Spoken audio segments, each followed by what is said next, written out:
I actually don't see prompting going away as fast as everyone else keeps saying it because there's so many people that aren't great at communicating and they're not, even though a lot of people know about AI and they've tried AI, they're not getting benefits or real value from AI. Like we haven't hit that milestone yet collectively that I think it would be safe for companies to think about, like, taking away prompt engineering and having some kind of an interface already built in. Because then again, you're assuming that people know what to do and how to even use those directions. So, I don't think that prompt engineering is going anywhere yet. Welcome to AI and Marketing Unpacked, where we simplify AI for impactful marketing. I'm your host, Mike Alden, here to guide you through the world of artificial intelligence and its transformative impact on marketing strategies. Each episode will break down AI concepts into manageable insights and explore practical applications that can supercharge your marketing efforts. Whether you're an experienced marketer or just starting to explore the potential of AI, this podcast will equip you with the knowledge and tools you need to succeed. So tune in and let's unlock the power of AI together. Greetings, program. Welcome back to AI and Marketing Unpacked, where I selfishly use this time to pick the brains of experts at keeping up with and integrating or layering artificial intelligence into social media, content, advertising, search, and other areas of digital marketing. Oh, and you get to learn too. Subscribe to be shown how to prepare yourself and your brand for this AI revolution and come out ahead. My first real aha moment with AI marketing was when I discovered and personalized a prompt sequence that enabled AI to help me prepare for podcast interviews, trimming my time down from 2 hours to just 20 minutes. Creating effective AI prompts is an art and a science that can drastically elevate the capabilities of AI models. While many are familiar with the basics, mastering advanced techniques like chain prompting and building custom GPTs can unlock new levels of functionality and precision. If you're looking to deepen your understanding of AI prompting and achieve greater success with your AI products, this episode is for you. Today, we're joined by Ashley Gross, an expert in teaching people how to build businesses using AI. Ashley is going to share her advanced techniques for AI prompting, including best practices, tips for chain prompting, and insights into building custom GPTs. With her extensive background and certifications in AI and data science, Ashley is well equipped to guide us through these advanced strategies. Hey, Ashley, welcome to the show. Hi, thanks for having me. So glad to have you here. Let's just dive right in to start. Could you share a bit about your journey into AI and why you focused on AI prompting techniques? Sure, I'm happy to. Prior to 2020, I had no technical background, no technical experience. I simply wanted to use AI to help me cut down on my workload because I was expecting my son. And I knew I had to get really, really scrappy with my time and prioritize it. So I started using Jasper to help me with my email tonality and just unifying my brand voice. And then once I discovered how fast I was able to automate that, I was like, okay, I need to start really cutting down my workload and trying to figure out everything that I don't like to do, 1, and then 2, what takes up the most time and how can I automate those tasks to give me more of my time back to spend time with my son. So, I obviously figured out how to cut down a 40-hour work week into, 15 hours and then 10 hours, and I was very vocal about it. I started telling everybody at my enterprise what I was doing, and I was like, "Try this, do this," and I was so excited. It was like, "I found the work balance." And soon back to our CEO, and she, asked me if I wanted to lead an AI task force and roll out generative AI to an enterprise marketing team of over 100 marketers. So, as soon as I realized that I was going to have to make sure that every single person had the best possible experience with I realized that the number one thing that I need to focus on was prompt engineering. And that was because I couldn't control what they were putting into the AI or how they were using AI, but I could control their learning experience and how they first learned to use AI. And I thought, okay, the basics of that is prompt engineering. If they can get really, really good at communicating what they want and what the outcome is and how to get from point A to point B, then if there's any mistakes happening with AI, it's probably not prompt engineering and I can fix those issues. But if it's an issue with prompt engineering and they're not learning how to do this from day one, I'm never going to be able to roll this out effectively. So that's kind of how I fell into prompt engineering and putting an emphasis on it. Love it. I love that you stress that it's about communication, which I'm sure we're going to talk about more. But for those who haven't really done this very much, maybe they're brand new and they're just starting to think, you know what, I do need to start integrating AI into my work or my own professional life. Can you just briefly explain what AI prompting is and why it's so important? Yeah, it's just giving the AI instructions to help it get better, useful responses back. So think of it as having a good conversation where if you ask really great questions, then you get really great answers. But if you don't ask really good questions, then you get crappy outputs. You want to make sure that you're guiding the AI to deliver the most relevant and valuable insights. And it's really just about getting the most out of that AI tool. That makes a ton of sense. Hopefully, that makes all sense to all of you that are listening. So, what are some fundamental best practices for creating some really, really good, effective AI prompts? Yes, these sound really simple, but I don't think that they can be overstated enough. So be clear, know what your prompt is, and make that prompt extremely clear in order to avoid confusion. You need to provide context. So give AI enough background information to understand what you're asking it to do.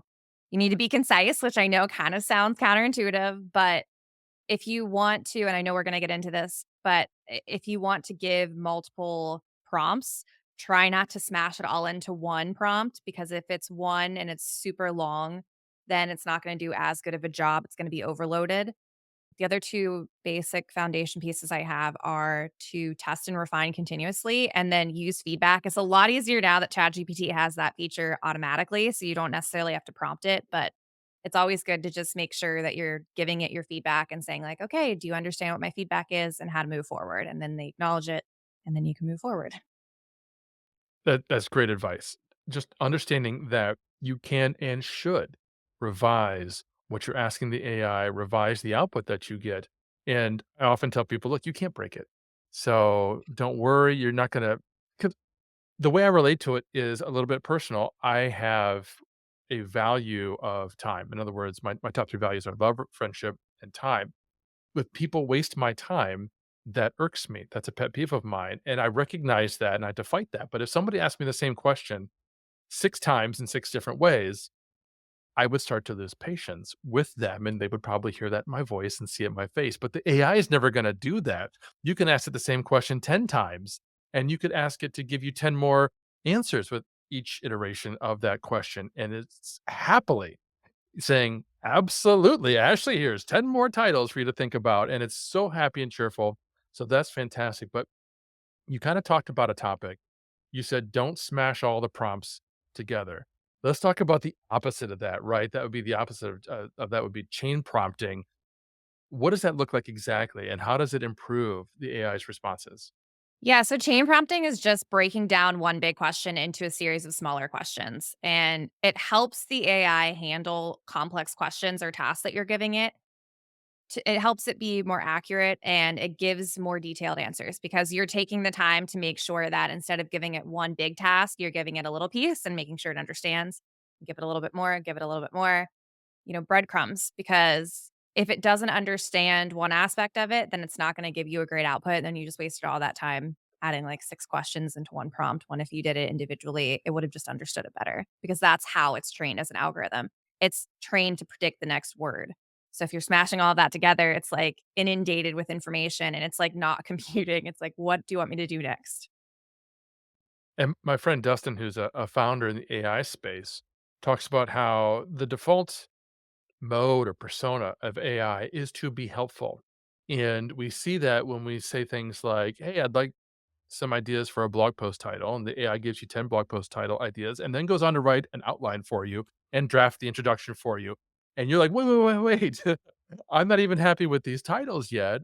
You've moved too fast." And so I think, correct me if I'm wrong, when you're doing these chain prompts, you need to specifically say something like, "And then stop."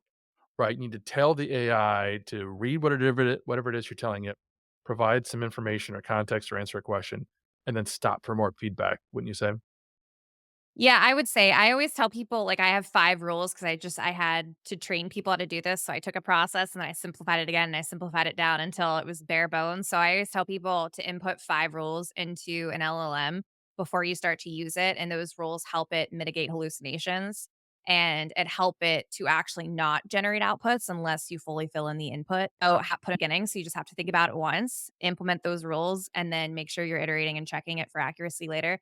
That helps a lot more than if you were just to go into this and have to, manually recall the memory. Can you share those 5 rules? Yeah, I'm happy to. So Teasing him. There's 5 rules, but you can't know what they are. No, not at all. So I would say the 5 rules are you have to tell ChatGPT, like, I'm going to give you rules. You have to follow these rules. You're not allowed to generate an output unless the input is fully filled in. And if I don't fill it in, then you need to remind me. So it's just making sure that it doesn't generate an output with a half thought input. Tell the GPT to validate the resources and accuracy of the data to prevent baseless conclusions. So if you tell it something, essentially what this rule does is if I say the capital of, I don't know, is Berlin or whatever, if I make up a blatant lie, the rule then tells ChatGPT to come back to me and say, "Actually, that's not true, da da da da da da da," because I'm not a perfect human. Now I know the capital of France, but I'm going to mess up sometimes, so I need it to hold me accountable as well. And then the other rules are verify that you understand the context. So after every input, ask a question. I like to do it based off of time. So I like to say after 30 minutes or after an hour, you need to verify the context of what I'm asking you to do. Just because if I'm on there for a long period of time, I want it to remind me of like, hey, are we still on this task? Is this still the context? And then now it automatically does this, but telling ChatGPT to store your data in the knowledge base so you don't have to continuously remind it not to say delve in queries. And then there's one more rule, ask questions. So I teach Mm. my to understand the request. So if I say, tell me about Washington, then my AI sits back. Do you mean Washington, DC? Do you mean Washington, the state? Like it asks questions before it continues to answer it. I just found that putting those rules into place early on makes it a lot easier to learn it. I mean, I feel like if you spend a ton of time getting onboarded to a tool, did you actually use it for productivity or was just one more thing that you had to learn? Those are fantastic rules. I know probably within 12 to 18 months, a lot of those won't be necessary. Like we already know with ChatGPT's capacity, it's already understanding context a lot longer and a lot more and a lot deeper. And so as we go, it'll stop using words like delve. It'll stop trying to start every paragraph with in the vast landscape of whatever. It'll move on from those. It'll learn, it'll get better. But yeah, having to, having those rules in place to train the AI right up front, fantastic advice. Can you share maybe a specific example of how you've used chain prompting in one of your projects and how that worked out for you? Yeah, so I built a sales GPT and the GPT had 3 templates inside of it. So one was outreach sequences, one was competitive intelligence, and then one was market research because when we took a poll of our whole entire sales organization, they said that those are the 3 activities that were hogging the most amount of their time. And so my chain prompting looked a lot like I would write down what the sales rep's process was already. So, like, in the mind of a sales rep, they would go do, market research, right? And they would figure out how our product differs from whatever our prospect's product is. And then they would go in and do some competitive intelligence, like on the actual account. And then they would start to create their outreach sequences for emails and SMS, and you get my point. So, when I was prompting it, I was saying, "Hey, you're an SDR. Do you understand?" "Yes." "Great. Here's our product. Differentiators. Do you understand?" "Yes." "Great." Then it was, when I'm looking at targeting a mid-market account, I need 8 to 10 reps in there and they need to be the personas of XYZ. Do you understand? Yes. So it was a lot of just taking them through what that process actually looked like in real time so that they understood what the workflow was like. Because that's all you're doing is you're teaching it your workflow so that it gives you a solution faster than if you were to manually do it, but you're not changing your workflow. And it makes it a lot easier that if the AI gives you an answer that doesn't necessarily make sense, if you gave a chain prompt and you took her through the scenario I just took you through, where it's like, here's what you do, here's what you care about, here's who you are, here's who we're targeting. Then if she gets caught up at a certain part, then you know what certain part and you don't have to start from zero. If you were to just put all that in one, it would probably try to, like, put all that into one template, and it would just be a terrible template. That makes a lot of sense. We've called that pre-work before in some of our past episodes with folks like Andy Christadina and Chris Penn and so on. So you can listen to those episodes a little bit more. But we stress how important it is to spend that time up front so that you ensure the outputs you get are not only correct, but they're going to be fast and more efficient. And then you can replicate them and scale them over and over again. Folks, we're talking with Ashley Gross about how to build the best prompts so that when you're working with AI, you get the best possible results. I've got a bunch more questions, but before I get to those, let me share with you the tool that I'm using every single day to help me with my AI. This episode of AI and Marketing Unpacked is brought to you by Magi, your gateway to making generative AI incredibly simple and accessible. Wondering how to seamlessly integrate AI into your marketing strategy without getting bogged down by complexities? That's exactly where Magi shines. It provides user friendly AI solutions that empower marketers just like you to innovate and elevate your campaigns without needing a degree in data science. Imagine having the power to generate creative content, insightful marketing data analysis, or even personalized customer communications, all at the touch of a button.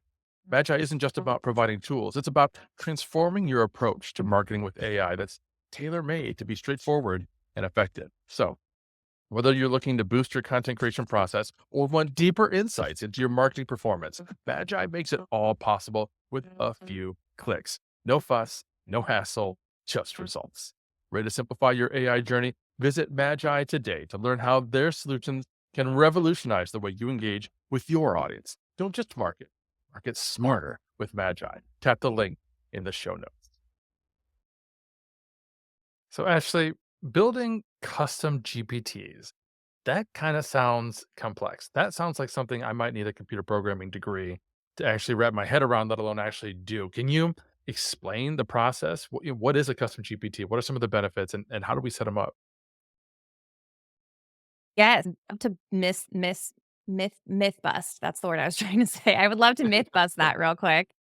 Because it's really not difficult, and if you think about the amount of time that you're putting in to either build a GPT or learn a GPT, if you know what you want and how to get from point A to point B, it takes a lot less time to actually build your own GPT for that specific tool than to use an all-in-one platform that maybe has the features that can solve your problem, or maybe it's just gonna be more of you researching more aspects of that tool and hogging up more of your time. So that's my myth busting TED Talk. But yeah, so the process is you just define your goals like you would any other task that you're assigned. You gather the data that you need to make sure that you can actually accomplish that using AI because that, a lot of times is where people get hung up. You cannot solve everything with AI, no matter who tells you that.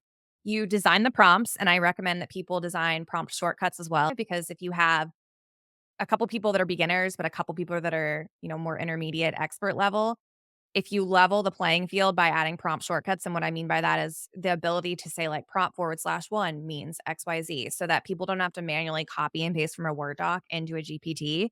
It makes it easier. So design prompts and prompt shortcuts, train and fine tune, and then test. I cannot iterate that enough though. Like test, test, test, get real world scenarios, get feedback, iterate, and then roll it out to everyone else. But as far as the benefits, I mean, it's huge. You're going to get highly tailored solutions and I mean, obviously, improve efficiency. It's going to tackle very specific business challenges more effectively because it's not using a generic model. I mean, I also tell people that want to build a custom GPT just to like hang out in the GPT store and find a custom GPT that they want to test just to see like the difference between the generic and the specialized. I just started Coloring Book Hero. It's a GPT made by ChatGPT and it just allows you to create any coloring page you want off of a prompt that you create. So my toddler loves dinosaurs. So I'm able to just create a coloring page for him in ChatGPT in under 5 seconds.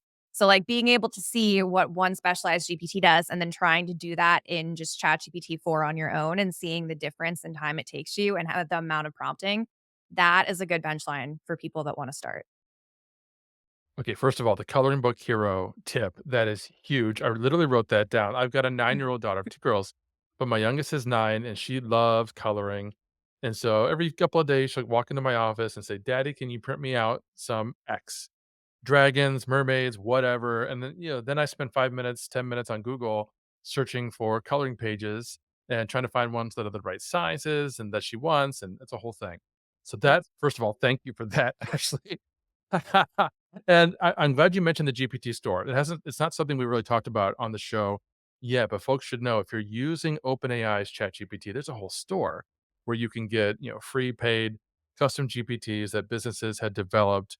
A lot of them have their own websites and their own businesses around their custom GPTs. If you're using Magi, like we talked about in that commercial break, Magi refers to these as personas.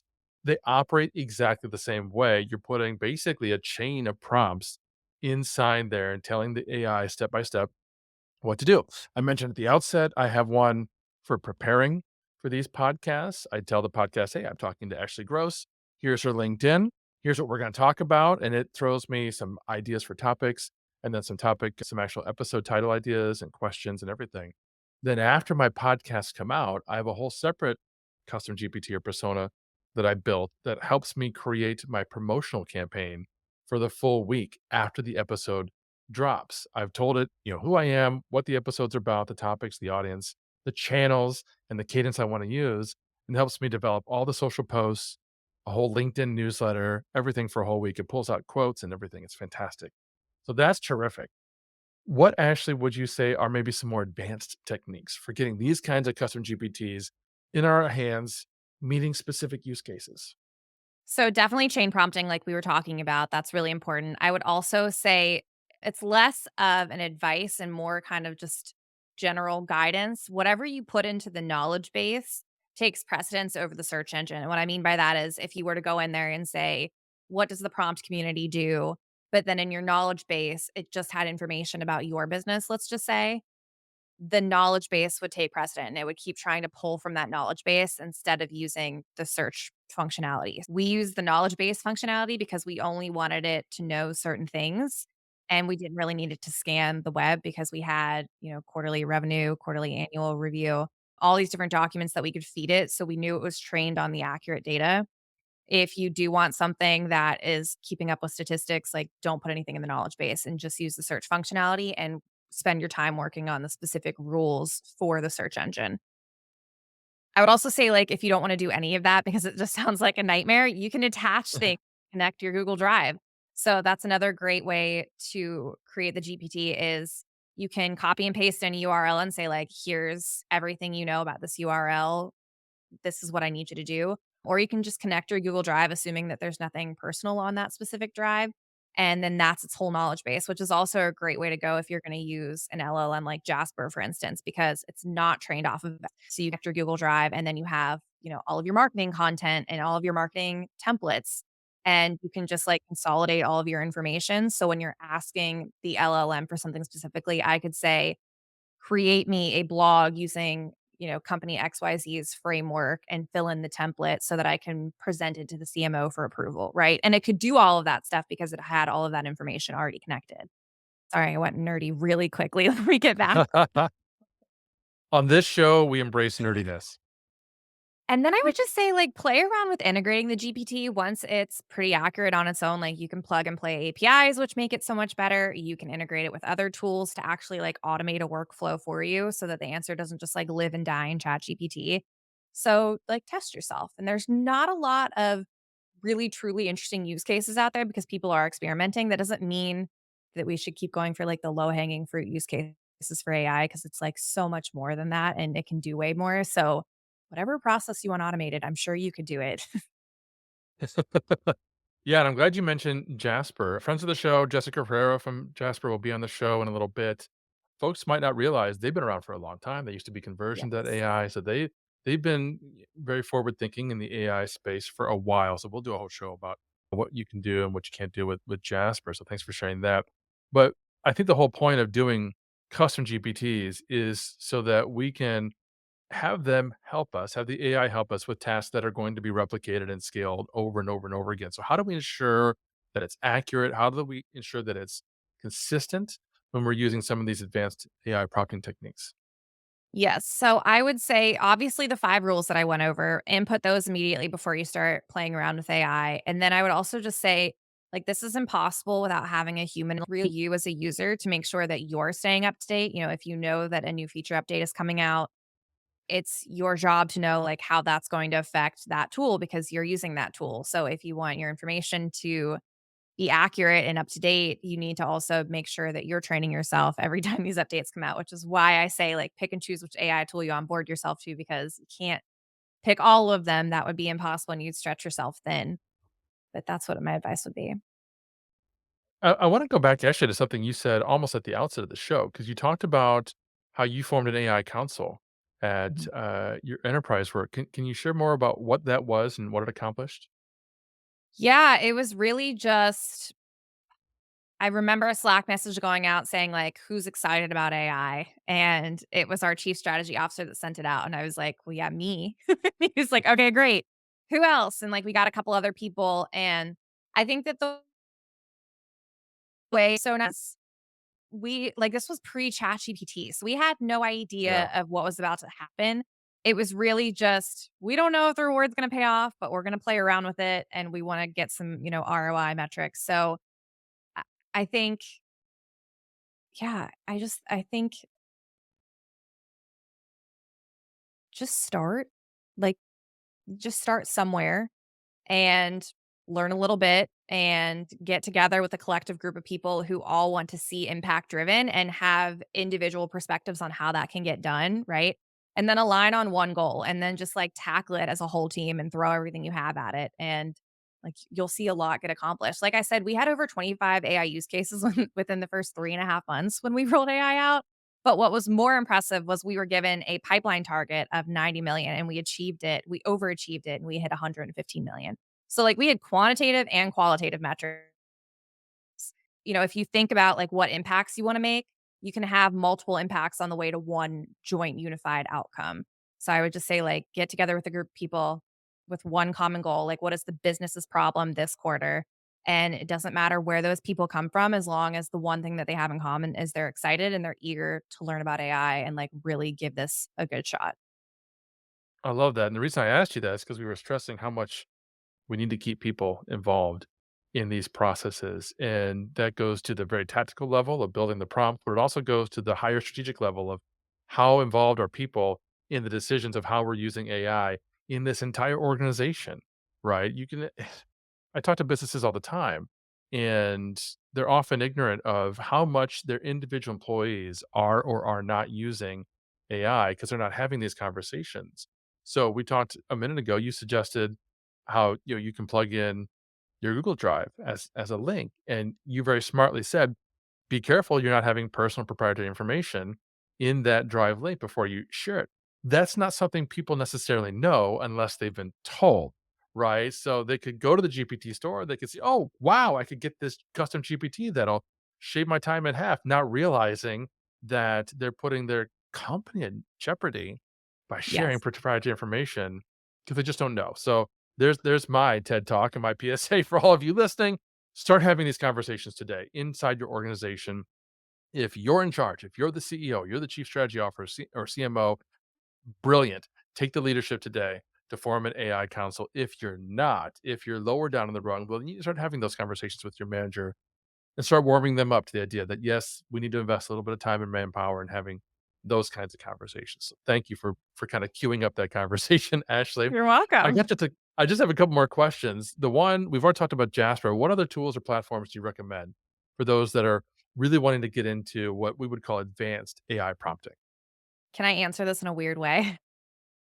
You absolutely can. And I hesitate before I say yes, but go ahead. Answer in a weird way. No, no, I feel like it's a great answer. It's just instead of saying, like, what tool I recommend, I don't think people should approach it that way. I think that people should look at things that they need to do every day, every week, they hate doing, and then go try and find AI solutions to solve that problem that they hate doing. And when they get to the point where they have like 2 or 3 vendors that they're deciding behind or between, I would say, like, reach out to your network of people, see if anyone else has tested one of those 2 to 3 vendors themselves, and if they have any feedback for you, try to buddy up if you can, and then go learn about that tool because like I said, there's so many tools, it's, like, impossible even if it's not an AI tool to know everything that there is and know every feature and how to utilize everything. I couldn't agree more. On one of the other shows that I do, the Martech show, we brought in Scott Brinker, who is the chief ecosystem officer at HubSpot, and he's also the editor at chiefmartech.com. And he does an annual marketing technology landscape review. And it was either 23 or 28% increase in marketing technology apps from last year to this year. Tens of thousands of apps driven obviously by AI. And he's not even counting all the custom GPTs. He said, if they've got a website, we'll talk about it, but maybe in years down the road, we'll just have to count them all. It's insane how much the software landscape is exploding.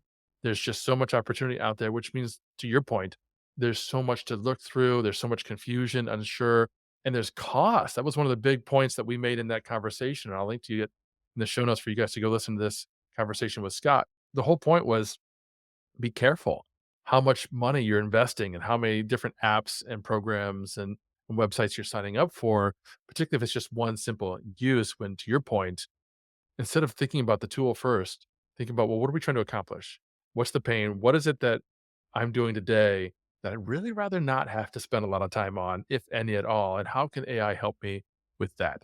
Love that approach. Now, my last question, Ashley, you're just going to love because things are changing pretty quickly when it comes to AI. And yet, despite that, I want you to put your Nostradamus hat on and tell me what's going to happen in the future. What trends do you see, particularly with AI prompting? And this is actually an important question because some of the conversations I'm having with other folks who are in this revolution, they're really paying attention.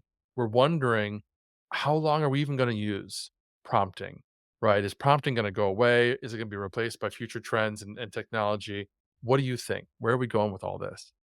I actually don't see prompting going away as fast as everyone else keeps saying it because there's so many people that aren't great at communicating and they're not, even though a lot of people know about AI and they've tried AI, they're not getting benefits or real value from AI. Like we haven't hit that milestone yet collectively that I think it would be safe for companies to think about, like, taking away prompt engineering and having some kind of an interface already built in. Because then again, you're assuming that people know what to do and how to even use those directions. So, I don't think that prompt engineering is going anywhere yet. I do see AI systems becoming more personalized individually and, like, highly tailored with the responses. I definitely think that's gonna get better. But I also see, like, the integration of AI with business tools that already existed.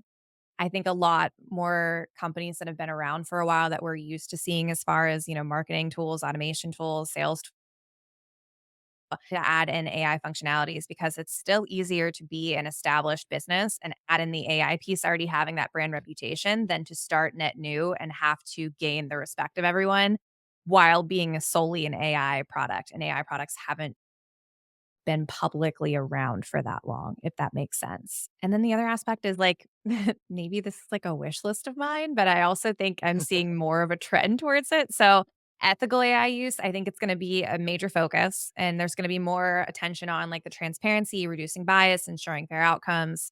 I think that we're obviously going to make it easier for people to interact with AI without needing technical expertise, but they're going to be, adapting and continuous over time. So, who really knows? No, the point on bias is spot on. It's something I even talked about in a recent newsletter and article, and I'll link to that in the show notes because that's a really, really big deal. So we'll be talking about that a lot more in episodes to come. But Ashley, we're out of time, and this has been absolutely amazing. You've been such a treat to talk to, so much value. So thank you for sharing all that. For folks who want to learn more, where can they go to learn more and connect with you? Yes, you can go to gettheprompt.com. That is where my prompt community is, and that is where I live 7 days a week. Fantastic. We'll have that and all of Ashley's other information in the show notes. And that's all the time we've got for today, friends. Don't forget to find the AI and Marketing Podcast on Apple and leave us a review. We'd love to know what you think. Until next time, welcome to the grid.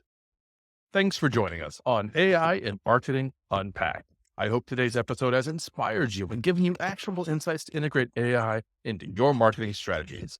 If you enjoyed the show, please subscribe on your favorite podcast platform and consider leaving a review. We'd love to hear your thoughts and answer any questions you might have. Don't forget to join us next time as we continue to simplify AI and help you make a real impact in your marketing efforts. Until then, keep innovating and see just how far AI can take your market. Thank you for listening and have a fantastic day.